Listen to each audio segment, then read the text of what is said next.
Перад тым, як граць на гітары, трэба гэтую гітару набыць. І зараз вам моя парада, якая мае быць першая гітара.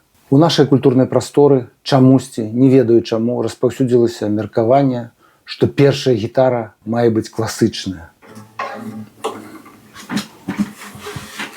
Вось перад вами класічная гітара. На ёй граюць альбо п'есы класычныя, альбо музыку фламенка. Толькі гэтыя два варыянты. Досыць рэдка гэтыя ўласцівасці класічнай гітары выкарыстоўваюцца ў папулярнай музыцы. Вось так яна гучыць.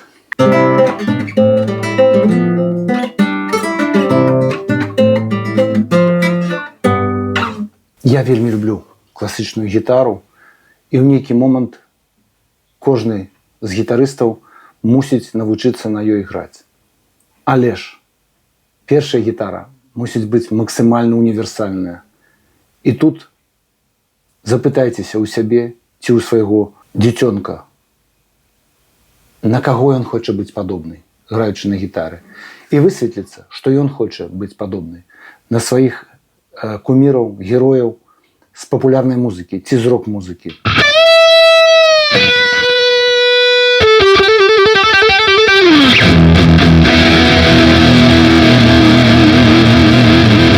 Натуральна, што большасць з іх проста хоча граць на рок-гітары. І гэта, звычайна, электрагітары.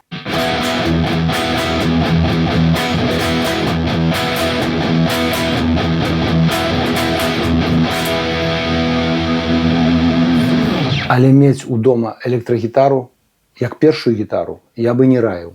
Таму што для яе трэба вельмі шмат яшчэ дадатковага абсталявання. Яе нельга ўзяць з сабой у паход, яе нельга ўзяць з сабой на вуліцу, у двор, на ёй нельга граць на лецішчы ці ў падарожжы. І вось такім сродкам, універсальным сродкам музычнай камунікацыі, на мой погляд, лепшым музычным інструментам для чалавека, каб пачаць быць музыкам, цікавіцца музыкай, з'яўляецца вось такая гітара. Гэта гітара мае назву вестэрн-гітара ці гітара са сталёвымі струнамі. Не ведаю, як лепей яе назваць. Нягледзячы на тое, што я гітарыст, я заўсёды мушу удакладняць. Гэта так званая гітара са сталёвымі струнамі ці вестэрн-гітара. Яна гучыць вось так.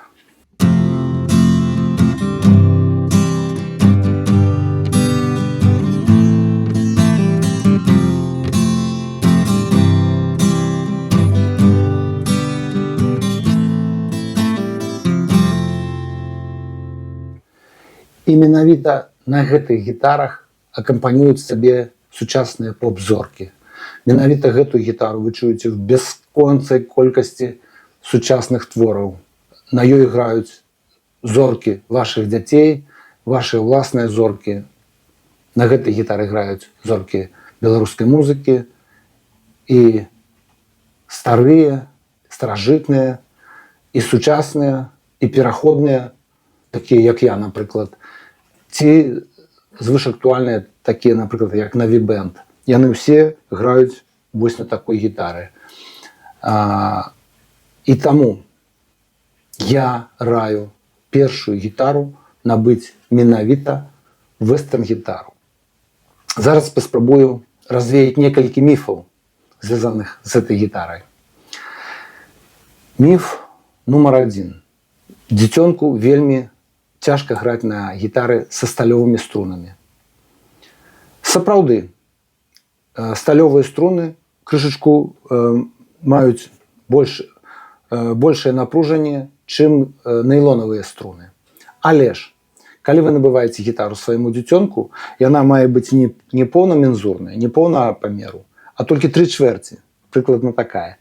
І калі гэтыя ж самыя струны нацягнуць на больш кароткую мензуру, яны вельмі мяккія. У мяне было шмат вучняў ва ўзросце, калі вось гэтая гітара для іх была завялікая.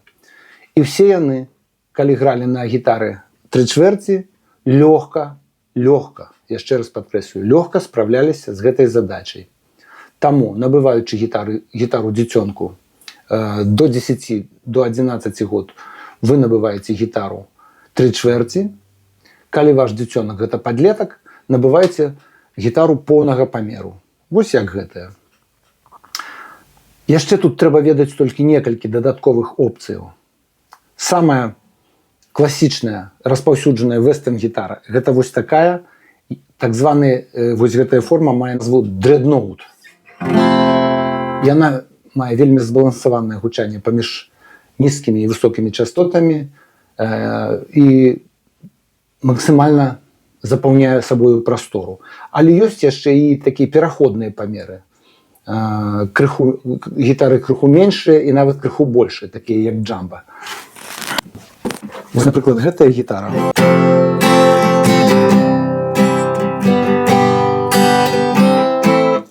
Яна крыху меншая, і, як вы бачыце, яна мае вось гэты выраз, каб можна было далізаць пальцамі да высокіх пазіцыяў. Такія гітары патрэбны толькі музыкам, якія збіраюцца граць у гуртах, якія збіраюцца граць толькі сола, напрыклад, якія ўжо будуюць нейкую музычную кар'еру. Яна абсталявана дадатковымі рэчамі, так званымі датчыкамі і нават мікрафонам. Моя гітара абсталявана, каб быць падключанай і гучаць, вось перадаваць гэты акустычны гук на калёнкі, на PA-сістэму. Як першая гітара, гэта будзе опцыя, якая цалкам не патрэбна вашаму будучаму гітарысту ці гітарыстцы. Калі ён захоча яе запісаць, ён паставіць сюды мікрафон, ваш дзіцёнак вось сюды мікрафон паставіць і зможа яе запісаць. Запісваць яе іншым спосабам у хатніх умовах нерацыянальна, гук будзе горшы, чым ад звычайнага мікрафона. І тэлефон досыць добра і якасна запіша гук вось менавіта такой гітары. Гэта практычна ўсё, што я хацеў сказаць на гэты конт. Падсумоўваючы, першая гітара мае быць вось такая. Яна мае назву вэстэрн-гітара ці гітара са сталёвымі струнамі. В любой краме любы спецыяліст адразу зразумее, што вы ад яго хочаце, і вам дапаможа. Калі трэба дадатковая інфармацыя, вы можете пісаць мне ў лічку, можете звязацца са мной. Я найду для вас час і натхнення. Ну і поспехаў вам у музыцы.